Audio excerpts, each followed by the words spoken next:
Hey, tennis fans, you are listening to Watching Matchpoint Canada, Canada's premier tennis podcast. I'm Ben Lewis, joined alongside Mike McIntyre as we continue on at the National Bank Open in Toronto.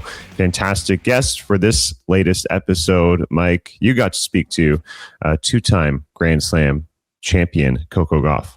Yeah, excited to have Coco back on the podcast. We spoke with her, I believe, 4 years ago, so it's been a little bit of time. But I'm happy to report that I don't feel she's changed a bit in terms of her personality, her character, and just her overall awesome, genuine sort of way of being. The WTA comm staff also agreed with me when I thanked them for the interview afterwards and said she's just so special that, the fame hasn't impacted her at all. It hasn't changed who she is as a person. So it was great to catch up with her.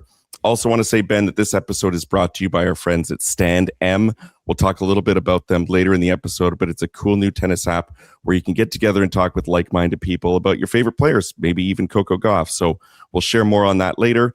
What are you thinking about Coco so far this tournament? She seems to be playing pretty well through her first two rounds of singles and a win in doubles too. Yeah, I think this is an important stretch of the season for Coco Gauff. And, after Wimbledon, which was certainly not a poor tournament whatsoever for her, glass half full perspective, she made the semifinals and she was incredibly close to making that final and certainly could have won that title. Lost that tight, super tie break to Karolina Muchova at the end of their third set. I think she is in form, and especially, I know it's not really the Maria Sakkari we've seen in the past, but Coco was pretty clinical in the victory over Maria 6-1, 6-4 in her second match. She hasn't had much success in Canada in the past, and I'm not quite sure why that's been the case, because generally this is a good stretch of the season for her. So I feel like there's no reason why she can't play very well in Canada. We've seen her play great in Cincinnati. We've seen her play great in Washington. And then, of course, the U.S. Open is one of her best tournaments. So absolutely, for me, she's a contender here. And if she finds her form here, which she's been looking very good, it sets her up nicely for the final Grand Slam of the season. And she acknowledged that in her press conference after beating Sakkari, that she hasn't always performed as well here in Canada, and that right now she's very happy with how she's playing for this early in the tournament. So that bodes well. She says she's been working on playing more aggressive, on coming to the net a little bit more, which clearly comes a little bit in part from all the doubles that she does play. And interesting to note that her and Diana Schneider are the only two who are still alive in both singles and doubles here. So it does prove that you can play doubles and still have success in the singles game, which I think is pretty important too. Yeah, absolutely. I think it helps her game and it helps her tennis overall. Let's listen in and watch your conversation with Coco Gauff. Hey, tennis fans, you're listening to and watching Matchpoint Canada. I'm your host, Mike McIntyre, and joined today by American Coco Gauff. Welcome back to the podcast. Thanks for taking some time. Thanks for having me. We spoke here 4 years ago, which you probably don't remember, so much media and stuff, but I was just so impressed at the time of how much positivity you had, and you seem so eager and energetic. Now that your career is kind of getting going, still so much ahead, but do you still find it's easy to maintain that positive energy and vibe, or does it start feeling a little bit more like a grind and a job as you go along? I think it depends. I mean, I feel like when you have a good result, sometimes you're just always eager to get the next one and repeat it. So I feel like now I'm at the stage of maybe appreciating the good results, even if they're not like the best. Like obviously Wimbledon was a tough loss for me, but just it was just finding the balance of that being probably one of my toughest losses, but also that being my best Wimbledon so far. So trying to balance both of those emotions and not lean too much on the negative side of things. So I definitely still feel eager and positive and looking forward to accomplishing, new things and hopefully continuing to get better. So Wimbledon ends a little bit earlier than you wanted. On the positive side, you get a little bit more time maybe to recharge and take a break in the middle of a long season. What do you do off the court? How much time do you take before you pick up that racket, and sort of what kept you busy during that time? Yeah, I took a week off. Honestly, I was kind of like doing off court like work, like shoots and stuff. So just trying to conquer those, but just mainly with my family. I think what did I do? I think I did movies, dinners. What did we do? I went out. So yeah, just honestly a bunch of things, but it was nice. You're one of the singles players that generally tries to play a little bit more doubles as well. Seems like a little bit less this year, perhaps. You started the year off playing with Vicky, with our Canadian Vicky and Boko. Maybe you could talk a little bit about your love and enjoyment of doubles, if you plan on doing a little bit more, and what it was like to play with Vicky too.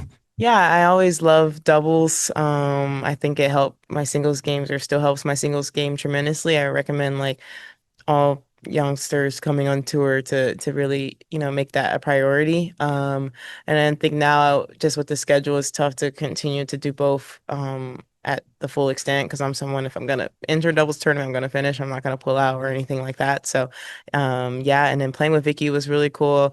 It was tough because I think we lost. We had like 3 match points, so that was tough. But I would love to run it back with her. She's such an incredible like athlete in person and player. So I had so much fun playing with her, and hopefully we can. I was hoping maybe to ask her to play here, but she had her injury, so maybe in Montreal next year I'll ask. We'd love to see that. And just a final question about playing up here in Canada. You mentioned in your press conference earlier, almost feels like you're at home because it's so close. What is it that you love about Canada and the tennis fans and crowd here? Well, you guys are really nice people, much nicer than Americans sometimes. So, that's one thing. And I don't know, just the positivity. I feel like everyone in the crowd is just rooting for, each player to do their best, not necessarily rooting on somebody's downfall, which I like. And, I think that, Canadians are really enthusiastic tennis fans of what I've noticed. And I had an autograph session the other day and I was really surprised at how many people came out to turn up because I didn't expect that many people to come, and it's just something that I really appreciate, like playing in front of fans who care, and because I definitely care of trying to play well in front of them. Yeah, well, we can see that for sure. Thanks for coming back and taking some time with us on the podcast, and good luck this week. Thanks.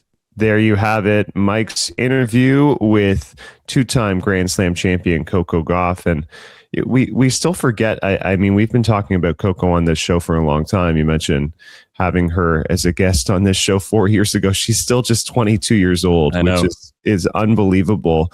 I mean, she made her first Grand Slam final back in 2022. She was in the quarterfinals of the French Open in 2021. It's been a lot of success early for Coco, who I'm sure had to manage a lot of expectations. And for me, it has really surpassed a lot of them in reaching world number one when she did and winning 2 Grand Slams. Well, that's why I asked her at the start of our chat is, you've been a pro now for several years. I didn't want to say you're a veteran because that sounds kind of funny at the age of 22, but she sure has been around a long time.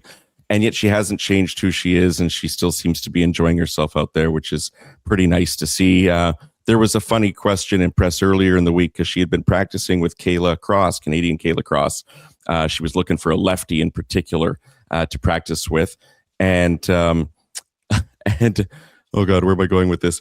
And she was asked, oh yeah, what was it like playing with a young up and coming player? And I'm thinking, well, there's only a year between them, if that. So it was kind of funny. And I think the person asking the question just probably felt like Coco's been around so much longer that it makes it seem like there would have been a bigger age gap.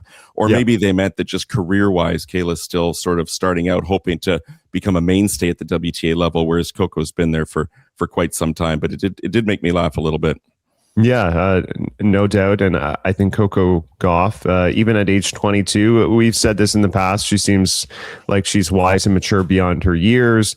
The way she carries herself on and off the court, I've always been so impressed by. And as you said, just having that great interaction with her probably before you even started, and the comms team acknowledging how special a person she is. I worked with her on a content piece a couple of years ago here in Toronto, and that had her interacting with kids, and the way she kind of inspired this young family, how engaged she was. It didn't feel like, I feel this obligation to do this. It felt like she truly wanted to leave that impression and impact. So she is a special athlete and special person, and we'll see how far she gets here in Toronto. And also, we did give her one of our Match Point Canada cookies, which was from our recent pre-National Bank Open party. And thanks to the Little Rose Cookie Company for that. She loved it. What else about the chat with Coco that I want to say? Oh, that she was hoping to play doubles with Vicky and Boko in Canada. If Vicky had been healthy, that would have been absolutely incredible to see, and something the crowd would have certainly got behind. So hopefully they can maybe get back to that idea next summer with a healthy Vicky in Montreal. I just she's one of the ones that you've been sort of rooting for to continue that upward trajectory, because I think she's so good for the sport, both in terms of her game, her athleticism, just how fun she is for the crowd to get behind and watch. But she's a great ambassador for the sport off the court also. And without getting too heavy into the WTA's new gender testing, which maybe we can touch upon in a future episode, our friends at the Body Serve, one of my favorite tennis podcasts, they do a real deep dive on that one for anyone wanting to learn more, because I feel like there's still a lot out there that is above my pay grade. And Coco, without getting into it too much also, but did say that it's a topic that needs a nuanced approach. And she said she really doesn't like how the trans community is being kind of vilified through this process, regardless of how you feel about the validity of having such a test. And I just thought it was really nice to hear her standing up and supporting a community of people that are, that have nothing to do with tennis necessarily. And I just think it was nice to hear her being sort of an ally to people who are in that community. Yeah, and she's never been shy to use her voice on topics that she cares about within politics and activism, which I admire her for. It's shaping up to be an amazing tournament here in Toronto. It's wild to think we have stars like Aryna Sabalenka, Coco Gauff, Iga Swiatek, Rybakina, all still within this tournament, and they are not even the talk of this tournament, as Alex Yala is also into the round of 16. It's going to be a fascinating final week here in Toronto to see who comes through with this title. Naomi Osaka as well, Alina Svitolina, so many fantastic players still vying for this title. And some fantastic players who haven't even set foot on center court yet, which is crazy to me, but totally understandable given the depth of talent that we have in Toronto. Naomi's been out on the grandstand for packed matches in front of about 5,000 people, when for sure she could fill center court. So again, It just speaks to how fortunate we are in Toronto this year that everybody's here. The women do a great job of showing up in Canada, where the men, it's been a little bit more problematic. Whoever your favorite player is, feel free to go and chat about them on StandM, by the way, our sponsor for this episode. It's a new app for tennis fans. StandM matches you with other fans who love the same players you do, either one-on-one or in a small group chat capped at just 15 people. So instead of shouting into a comment section with 10,000 strangers, you can get an actual conversation with people who care about the same men and women on tour as you do. It's free on the App Store. Search StandM, StandM. And thanks to our new friend, Henry, for bringing this wonderful app to our attention. Yeah, and thank you guys for staying with us through all the action at the National Bank Open. Still several days to go as we near the quarterfinals of play. Thanks to Coco Gauff for the appearance, guys. We will talk to you next time. Thank you guys so much for watching us at Matchpoint Canada. If you like our work, follow along, hit the subscribe button below.